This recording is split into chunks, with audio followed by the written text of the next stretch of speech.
Sampean tahu nggak ceritanya Nabi Ayub sama istrinya? Apa setengah tahu? Apa? Oh, setengah tahu lah. Ini yang setengahnya tak tambahin lagi.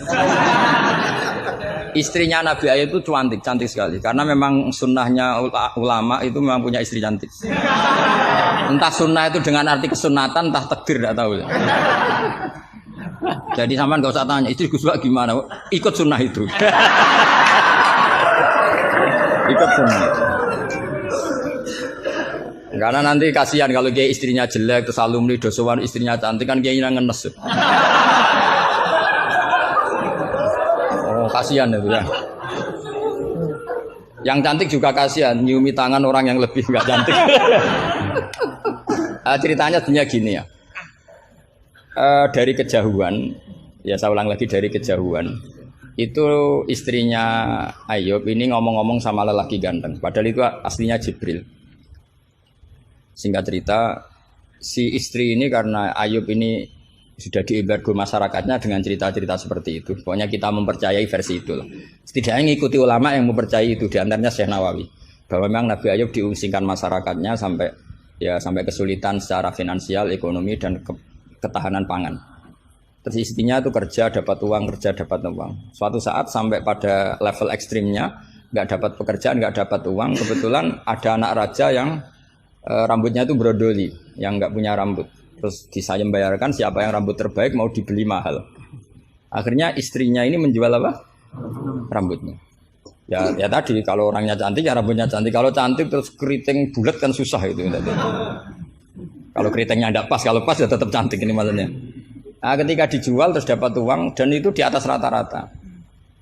Si Nabi Ayub ini curiga. Ya, bawaan seorang suami yang punya istri cantik. Kalau jelek kan gak gampang curiga. Terus buder, keriting, welek kan suaminya gak gampang curiga. Kok dapat uang banyak ini dari mana? Singkat cerita, dengan tanda kutip, kesalahpahaman ini menjadikan beliau agak latah bersumpah, la adribannaki mi'ata sautin. Kamu akan saya pukul mi'ata sautin. Akhirnya Allah ini kan yang Ayub ya orang soleh. Cemburu itu sah karena seorang lelaki, seorang suami. Pilihan-pilihan istrinya juga sah. Allah tidak ingin orang solihah seperti istrinya Ayub dapat hukuman yang tidak semestinya. Tapi Allah juga gak ingin hamba yang soleh Ayub ini melanggar sumpahnya. Jadi Allah sendiri yang coro gampangannya memikirkan cara keluar dari sumpah itu. Paham ya? Dan istrinya tidak tersakiti oleh 100 cambuan. Ya 100. Akhirnya Allah bilang gini, ya sudah, kamu pakai lidi 100 saja, cambukkan sekali, anggap saja sudah 100. Itu disebut wahud biadika dikhtam fadribihi wala tahnas. Jadi kata 100 tetap 100, tapi si solihah tadi nggak perlu kesakitan dengan 100 pukulan. Tapi ini yang milih biar Allah, tidak kamu. Kalau kamu yang ngelah pasti kriminal. Jadi ayat itu jelas wahud itu khitabun minallah li Ayub, bukan Ayub yang mengkhilah. Makanya ada ayat wa makaru wa makarallah wa huwa khairul makirin. Itu kan seperti Nabi Ibrahim. Nabi Ibrahim itu hanya Allah yang bisa mengilhami seperti itu. Ada raja yang maniak perempuan itu sampai ngirim beberapa mata-mata kalau ada perempuan cantik melintas di daerahnya pasti ditangkap, mau disuguhkan ke rajanya. Suatu saat yang lewat ini Ibrahim dan Sarah, itu cantik sekali. Jadi ini sudah contoh dua, istrinya Ayub ya cantik, istrinya Ibrahim ya cantik. Karena yang cantik sudah jadi istrinya para nabi, mungkin kamu ini yang nggak tahu saya kebagian apa enggak itu.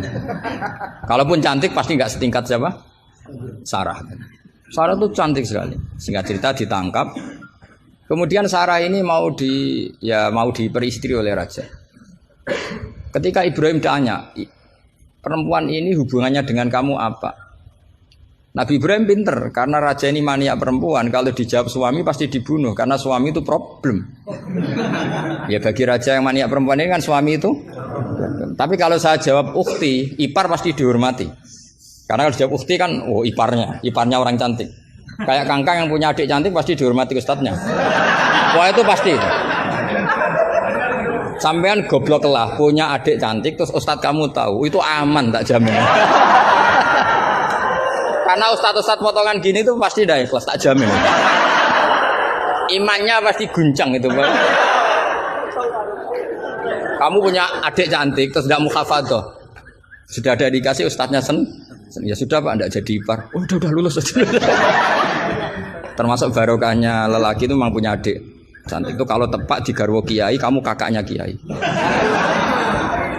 Banyak orang awam tahu-tahu mertuanya kiai. Barokahnya apa? Punya anak cantik itu memang berkah. Maka Ibrahim pinter, beliau jawab ukhti, ini saudara saya. Sehingga dengan demikian beliau akan dihormati sebagai ipar. Tapi kalau bilang suami kan problem, pasti dibunuh. Sampai Sarah ini marah-marah, Ibrahim ditarik ke kamar, kamu itu nabi kok bohong. Jadi Sarah itu unik, kecewa dia, punya kamu itu nabi kok punya, ya nabi suami kok.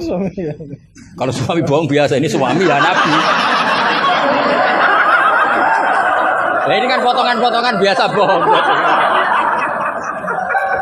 Tapi ini kan ya suami ya nabi. Kamu itu suami nabi kok bohong.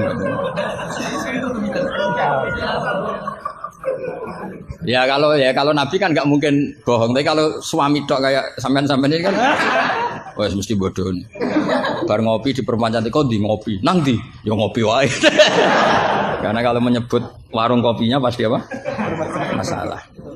Makanya kalau dijawab ngopi ning di, kalau istrinya apa yang jaga cantik di umatnya Rasulullah. Karena sekali disebut masalah. Itu akhirnya Nabi Ibrahim jawab, tidak ada di muka bumi ini orang muslim dan muslimah kecuali kamu dan saya. Maka fa'anti ukhti fil Islam. Kamu itu saudara saya dalam Islam. Terus oleh balaghah disebut itu tauriyah apa? Tauriyah itu kata yang tidak bohong tapi lafadz ini muhtamil. Lafadz ini mirip-mirip muhtamil. Jadi sebenarnya saya mengatakan sampean goblok itu goblok dalam hal maksiat. Itu kan keren. Sampean saja yang sudah tersinggung, wong darani goblok itu salah sampean. Padahal saya punya siapkan kalau ditanya Allah, hak mosok santri batal darani goblok. Goblok enggak tahu caranya korupsi, Gusti. Jadi itu sebetulnya kalimat madkhin. Tapi kamu yang keburu suudzon sama saya, kamu anggap itu kalimat apa? Gamil. Itu resiko ilmu cekak itu. Sebetulnya di balaghah itu ada tauriyah apa? Ya Mas pernah belajar tuh itu. Jadi tetap saja kisah-kisah ini melahirkan satu pelajaran. Karena kita tetap bisa menyimpulkan tadi. Zaman berhala itu ada di Safa dan Marwah, berarti ada batil. Orang Islam tetap disuruh sa'i. Berarti la yutrakul haqqu li ajlil batil.